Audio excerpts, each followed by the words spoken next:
So this week, Lee and I are going to be just reviewing the seven awakening factors that we've been with these many months together.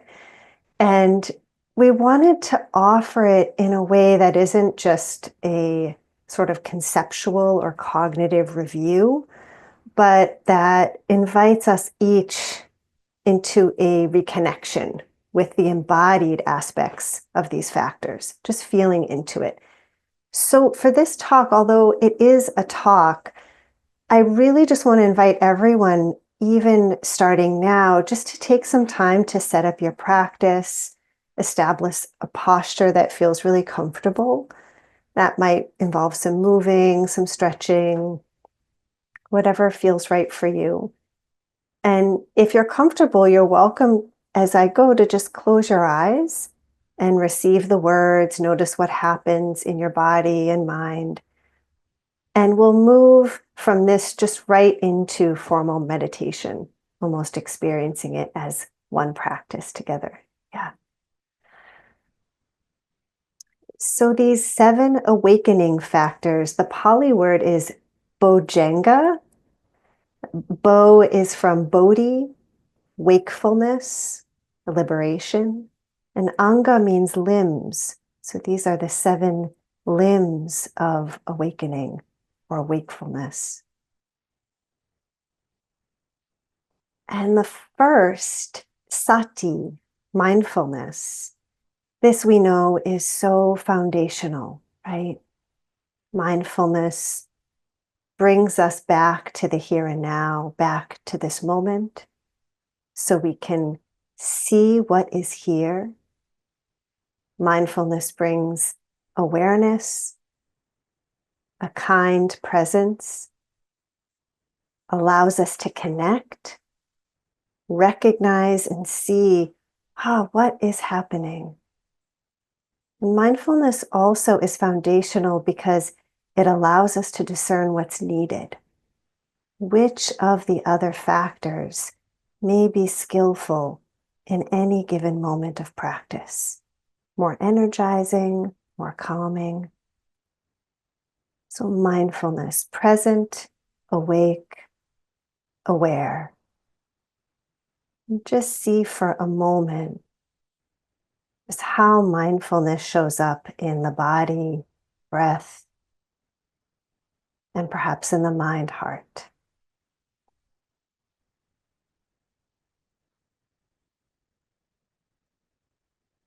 And then from mindfulness, there are three energizing factors.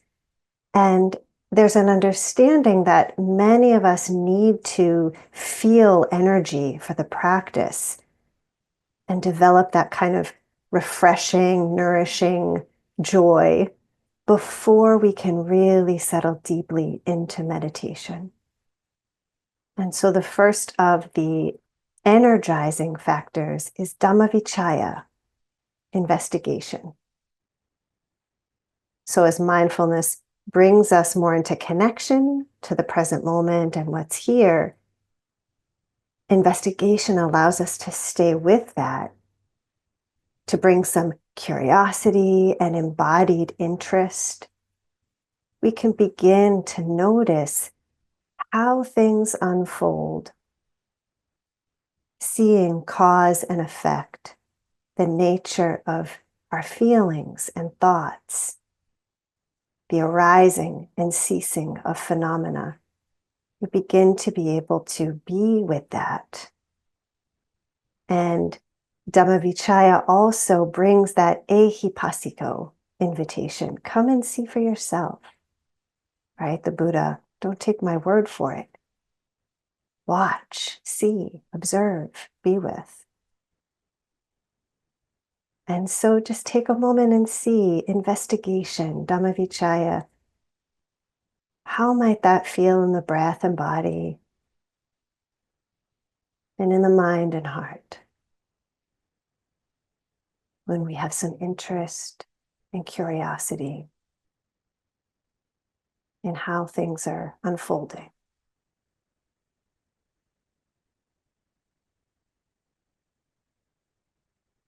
And as we become more curious and interested, energy begins to arise for this practice, right? We move into virya, energy.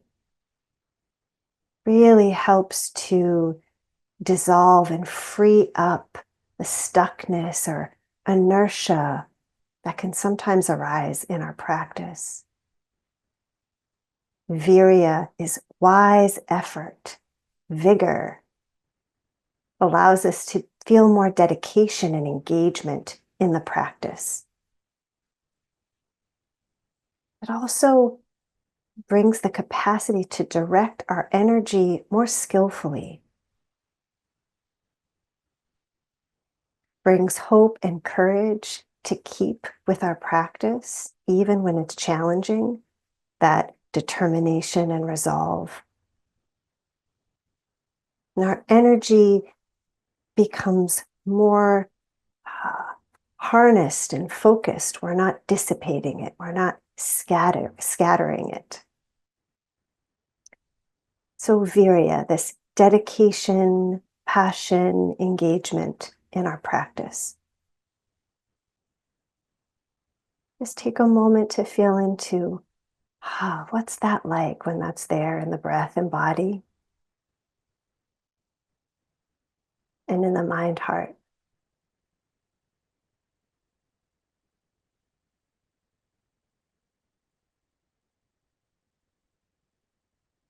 And as we feel more energized and engaged, naturally joy can arise in the practice. And this is piti, which is the delight, the uplift in the body and heart, happiness as we connect more fully and deeply to what is actually here.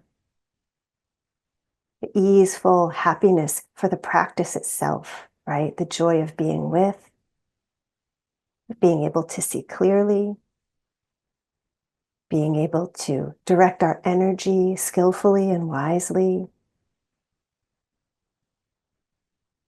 This is a happiness that really comes from internal awareness, inner contentment.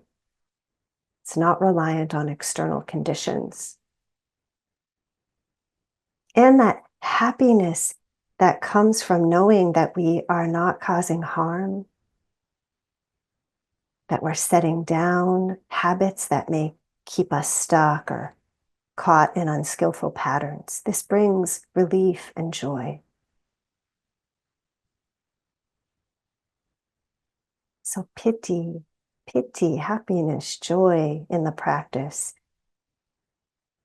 You may just notice again how that feels in the breath and body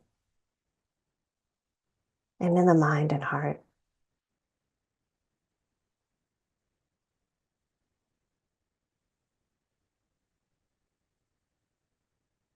And as we experience these energizing qualities, our system can begin to settle even more deeply into the practice.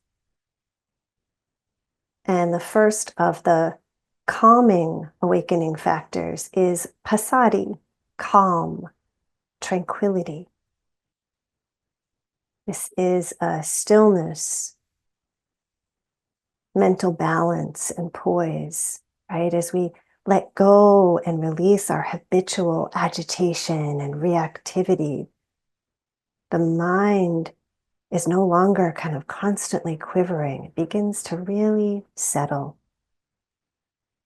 There is kaya passaddhi, calm, tranquility in the body. Chitta passaddhi, tranquility of the mind. So we begin to quiet that snow globe glitter that's usually swirling all around, really begins to settle. We see more and more into the nature of things. We're less buffeted around by the vicissitudes. Things can happen and we can absorb, not get so distracted. And so, passaddhi, calm, tranquility, how does that feel in the breath and body? and in the mind heart.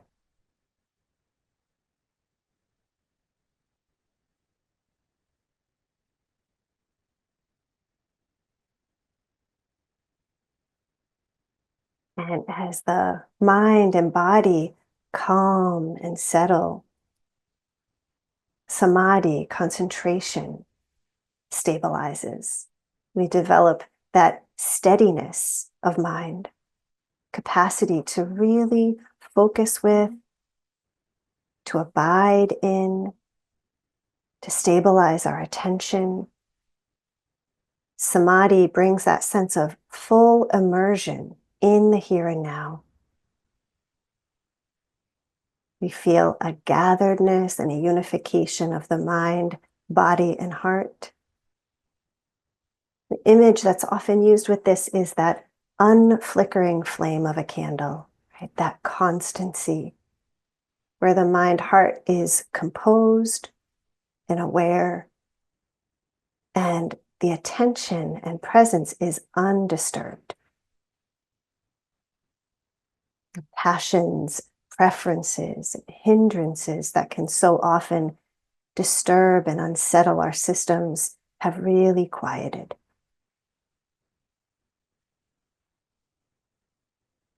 So again, just checking samadhi, concentration. It's how you notice that in the breath and body, and in the mind and heart.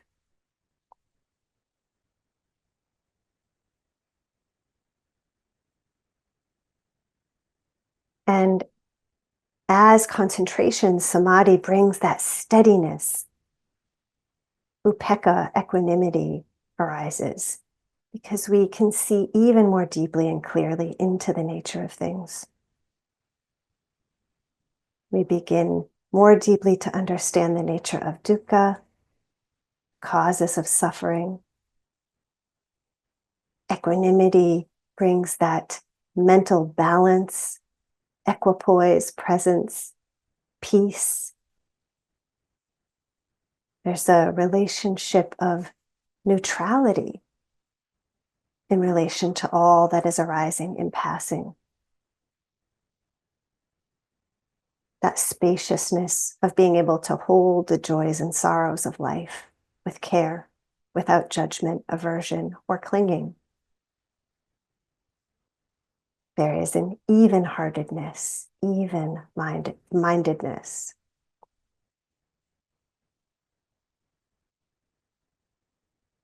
So equanimity, maybe just noticing how that feels when it's present in the breath and body and in the mind and heart.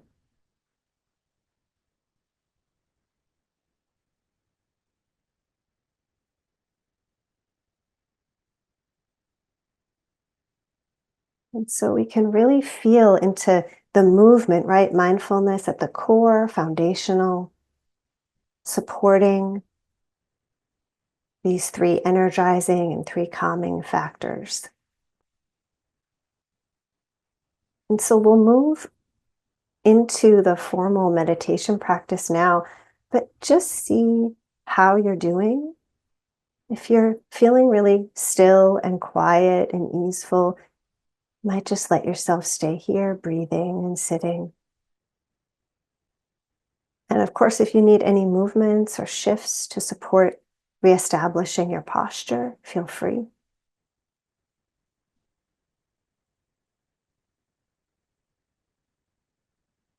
And I will offer a quote by Pascal Auclair, the meditation teacher, and then we'll just sit in silence together. So, of the awakening factors, he gives the analogy of rain falling down a mountain. He says, imagine rain falling down on a mountain. The rain falls down, and very naturally, the water will come down and join a little spring. Very naturally, the spring will join a river, and the river will at some point join with the ocean. In the same way, if you bring mindfulness or attention to something, very naturally in time, curiosity will arise and the mind will get intrigued. A mind that is intrigued and curious will get energized. When there's curiosity, it brings vitality, which raises the factor of energy.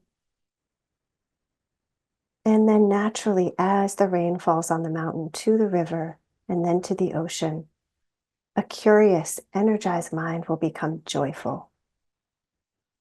Enthusiasm will come naturally. A mind that is joyful, that is experiencing contentment, will settle. It's contented with what is here.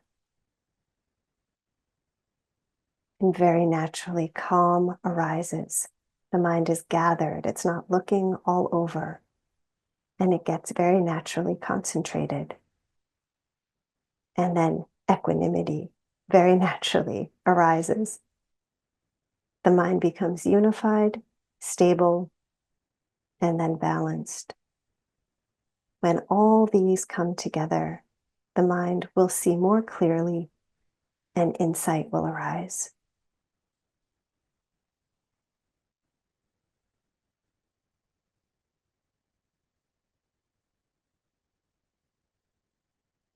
So let us sit together.